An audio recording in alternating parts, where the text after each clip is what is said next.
दोस्तों, आपका स्वागत है हमारे चैनल में। आज के इस वीडियो में हम कुछ ये सब चीज़ें सीखेंगे कि ये सोलर पैनल कितनी पावर प्रोड्यूस करेगा, वोल्टेज कितनी होगी, करंट क्या होगा, बिना टेक्निकल स्पेसिफिकेशंस को देखे हुए। यानी कि हम सोलर पैनल के पीछे नहीं देखेंगे कि क्या पावर है, क्या वोल्टेज है या क्या करंट है। हम सामने को ही एनालाइज करेंगे। जो सिलिकॉन सेल्स होते हैं उनकी क्या पैटर्न है, किस कॉन्फ़िगरेशन में वो अरेंज्ड हैं, इन सब चीज़ों को हम एनालाइज करेंगे कि हर एक जो सिलिकॉन सेल है वो कितनी वोल्टेज और करंट प्रोड्यूस कर रहा है, और फिर पावर निकालेंगे। पावर जो होता है प्रोडक्ट होता है वोल्टेज और करंट का। ये जो सारी वैल्यूज़ हम निकाल लेंगे, उसके बाद हम टैली करेंगे कि जो हमारी वैल्यूज़ हैं क्या वो मैच कर रही हैं। चलिए आइए चलते हैं अपने वर्क स्टेशन में, चलते हैं वहाँ पे देखते हैं कि कैलकुलेशंस किस तरीके से करते हैं। दोस्तों, आपका वर्क स्टेशन में स्वागत है। ये मेरा एक छोटा सा वर्क स्टेशन है। ये आपके सामने एक सोलर पैनल रखा हुआ है। जो भी सारी टेक्निकल स्पेसिफिकेशंस हैं वो इसके पीछे हैं। हमें नहीं पता, हाँ मुझे पता है, लेकिन हम कैलकुलेट करेंगे, फिर देखेंगे कि टेक्निकल स्पेसिफिकेशन मैच कर रही हैं कि नहीं मैच कर रही। ये टाटा का सोलर पैनल है। अब सबसे पहले हम पता लगाएंगे इसमें कितने सेल्स हैं। ये देखिए कि ये एक सेल है। ये जो एक रेक्टेंगुलर शेप का है ये एक सेल कहलाता है। देखिए ज़रा ध्यान से, मैं ऊपर कर देता हूँ। ये जो हो गया ये आपका ये एक सेल है, ये एक रेक्टेंगुलर पीस है, ये एक सेल कहलाता है। अब ऐसे हम काउंट करेंगे कितने सेल्स इसमें कनेक्टेड हैं। देखिए इसको रख देते हैं ऐसे ही, और ये मैंने काउंट, अच्छा नंबर ऑफ रोज और नंबर ऑफ कॉलम्स अगर हम काउंट कर लें, फिर उसको आपस में मल्टीप्लाई कर दें, तो हमें पता लग जाएगा कि इस पूरे पैनल में कितने सेल्स हैं। पहले हम नंबर ऑफ कॉलम्स कर लेते हैं। 1 2 3 4 कॉलम्स हैं, और 1 2 3 4 5 6 7 8 9 इसमें रोज़ हैं। तो 4 कॉलम हैं और 9 रोज़ हैं। तो टोटल सेल्स कितने हो गए? 4 × 9 36। तो हम क्या करेंगे, ये 36 लिख लेते हैं। नंबर ऑफ सोलर सेल्स कितने हो गए? 36। ये देखिए, ये हमने लिख लिया, नंबर ऑफ सोलर सेल्स हो गए 36। अब आगे बढ़ते हैं। अब ये जो एक सोलर सेल है ये जनरली 0.5 से 0.6 वोल्ट्स प्रोड्यूस करता है। एक जो सिलिकॉन सेल होता है वो 0.5 से 0.6 करता है। तो हम 0.5 मान लेते हैं, to be on the lower side लेते हैं। तो एक सोलर सेल जो है वो 0.5 वोल्ट प्रोड्यूस करता है।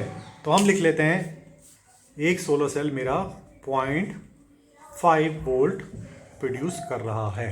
इतना मैंने लिख लिया। ये एक अप्रॉक्सीमेशन है, क्योंकि हम जो भी कैलकुलेट कर रहे हैं एक अप्रॉक्सीमेशन कर रहे हैं, ठीक है। अब उसके बाद हम क्या करेंगे, ये जो सोलर सेल है इसका एरिया निकालेंगे, क्रॉस सेक्शन एरिया।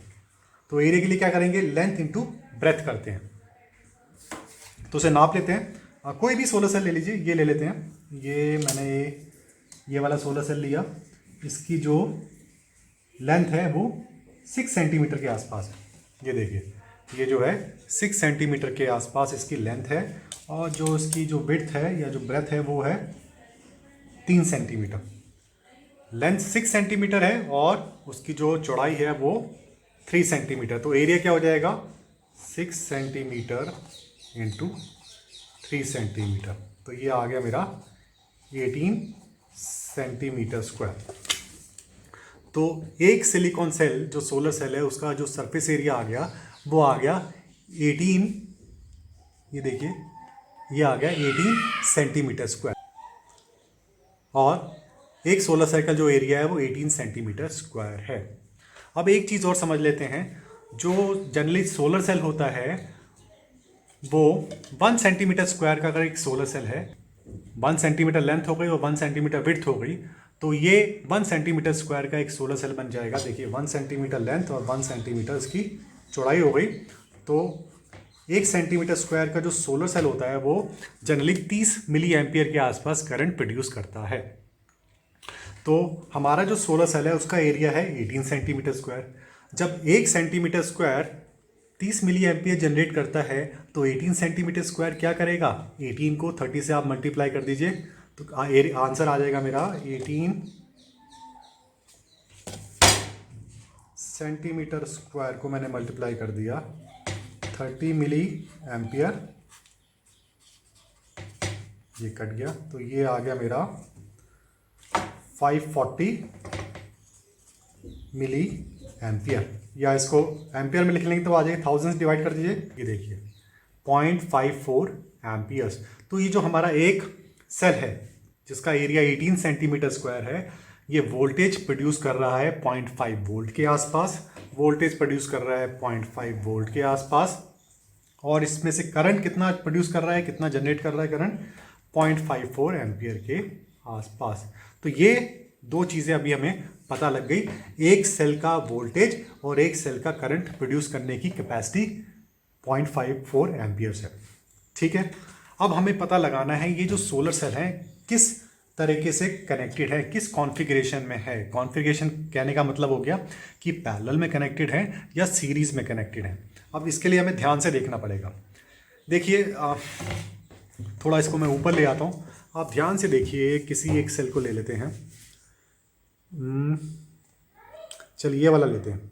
अब ये देखिए ये जो स्ट्रिप है, ये जो पत्ती है इसकी स्ट्रिप, ऊपर वाले को, ये जो ऊपर वाली साइड है इसको हम पॉजिटिव ले लेते हैं। ये जो पत्ती है इसके ऊपर चिपकी हुई है, जो स्ट्रिप है इसकी पॉजिटिव, इस सेल की पॉजिटिव साइड पे चिपकी हुई है, और ये स्ट्रिप यहाँ से यहाँ जा रही है। और ये देखिए ये जो स्ट्रिप है इस वाले सेल के नीचे चली गई, ये स्ट्रिप नीचे चली गई, नीचे वाला नेगेटिव, ये वाली स्ट्रिप इस सेल के पॉजिटिव पे लगी हुई है, और इसी स्ट्रिप का जो दूसरा एंड है इस वाले सेल के नेगेटिव एंड पे लगा हुआ है। तो एक तरह से हेड टू टेल कनेक्शन चल रहा है सभी केस में।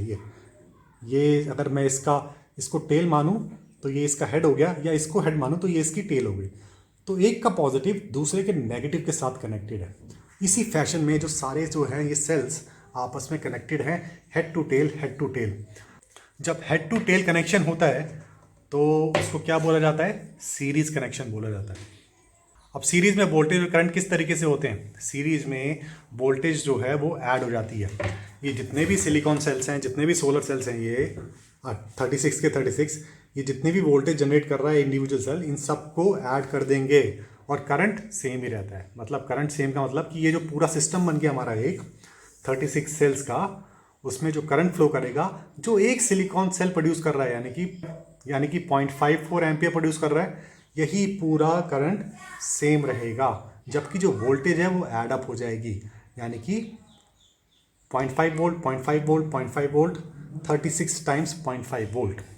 तो ये जो पूरा सिस्टम बन गया, सीरीज़ में सेल्स कनेक्टेड हैं, करंट इनका सेम रहेगा, जबकि वोल्टेज जो है वो ऐड हो जाएगी। तो हम क्या करते हैं, तो जो वोल्टेज होगी इसमें, ये एक पूरा सिस्टम बन गया, सोलर पैनल बन गया, सोलर पैनल लिख लेते हैं। सोलर पैनल की जो वोल्टेज हो जाएगी वो हो जाएगी, कितने सेल्स हैं, 36 सेल्स हैं। एक सेल कितनी प्रोड्यूस कर रहा है, 0.5 वोल्ट प्रोड्यूस कर रहा है, तो ये हो जाएगी हमारी 18 वोल्ट्स। तो ये सोलर पैनल कितनी प्रोड्यूस कर रहा है under standard test conditions, 18 volts produce कर रहा है। अब ये सारे सीरीज़ में कनेक्टेड हैं, तो इनका जो करंट है वो सेम रहेगा, यानी कि जो एक सोलर सेल प्रोड्यूस कर रहा है करंट, वही पूरा सिस्टम में, पूरे पैनल में रहेगा। तो एक सोलर सेल हमारा कितना प्रोड्यूस कर रहा है, 0.54 एम्पियर। तो पूरा पैनल कितनी प्रोड्यूस करेगा, 0.54 एम्पियर। अब हमें सोलर जो पैनल है उसकी वोल्टेज पता लग गई, VMP निकाल रहे हैं और IMP निकाल रहे हैं अंडर स्टैंडर्ड टेस्ट कंडीशंस, जब हमारी जो टेम्परेचर है वो 25 डिग्री सेल्सियस है और जो सनलाइट है वो 1000 वाट पर मीटर स्क्वायर अज्यूम करते हैं। तो पूरे पैनल का वोल्टेज आ गया 18 वोल्ट्स और करंट आ गया 0.54 एम्पियर्स। अब इसकी पावर निकाल लेते हैं। पावर का क्या फॉर्मूला होता है, वोल्टेज इंटू करंट। वोल्टेज आ गई हमारी 18, करंट आ गया हमारा 0.54 एम्पियर, मल्टीप्लाई करेंगे तो ये लगभग आ जाएगा हमारा 9.72 वाट्स। तो ये मेरी कैलकुलेशन आ गई, हमारी कैलकुलेशन बनी 9.72 वाट्स का ये पैनल है। इसका जो VMP है वो 18 वोल्ट है और इसका जो IMP है वो 0.54 एम्पियर है। चलो अब चेक करते हैं जो इसकी टेक्निकल जो हमने निकाला है और जो इसकी टेक्निकल स्पेसिफिकेशंस हैं कितनी मैच करती हैं। ये मैंने इस पैनल को पकड़ा और ये इसको उल्टा करते हैं, ये पीछे इसकी टेक्निकल स्पेसिफिकेशंस हैं। अब ज़रा ध्यान से देखिए, दिख रहा है आपको, दिख रहा है। अब देखिए ज़रा, पावर 10 वाट, पावर कितनी है, 10 वाट। हमने कितनी निकाली, 9.72। तो हमारी कैलकुलेशन उसके आसपास है, ऐसी कोई बात नहीं है, ठीक निकाला है हमने।